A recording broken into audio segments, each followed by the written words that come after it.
Oral questions, question orale. One day before the budget, MPs gathered in the House to argue about buying a home. Can the Prime Minister admit that actually he doesn't have a clue as to what to do with this housing crisis? You will see significant investments in housing, in supports for families. Those investments, sources say, will be worth about $10 billion to help municipalities speed up home construction, to build affordable housing, and finance co-op housing. The government will also set up a tax-free first home savings account for Canadians under 40 and ban foreign home buyers for 2 years with some exceptions, such as permanent residents and students. High tax, high spend budget from the NDP Liberal coalition, one that promises to drive up inflation. The Conservatives warn more big spending will lead to big problems.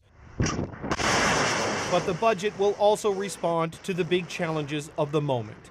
Sources tell CBC News the government will invest heavily in buying weapons for Ukraine and put up to $8 billion in new defense spending, an investment that will lean heavily on improving the military's ability to defend North America.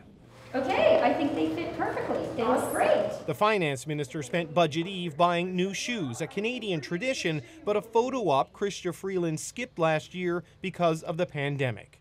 It's been especially tough getting through COVID, and I am very, very conscious of that. But now that the country has largely moved past the worst of COVID, so will the budget, making good on election promises and living up to the terms of the political deal with the NDP by laying the foundation for a national dental plan. Okay, so David, a lot of new spending. How big will this budget be? Well, we're talking billions here, but despite all of that, sources say this budget is going to be a step back towards normal budgeting and pre-pandemic spending levels.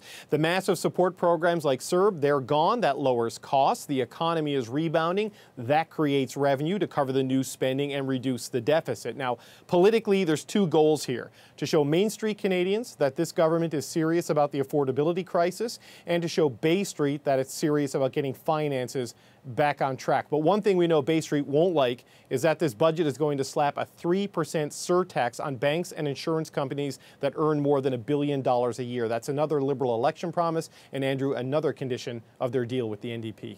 David Cochran in Ottawa. Lots to watch for tomorrow. Thank you very much. Thank you.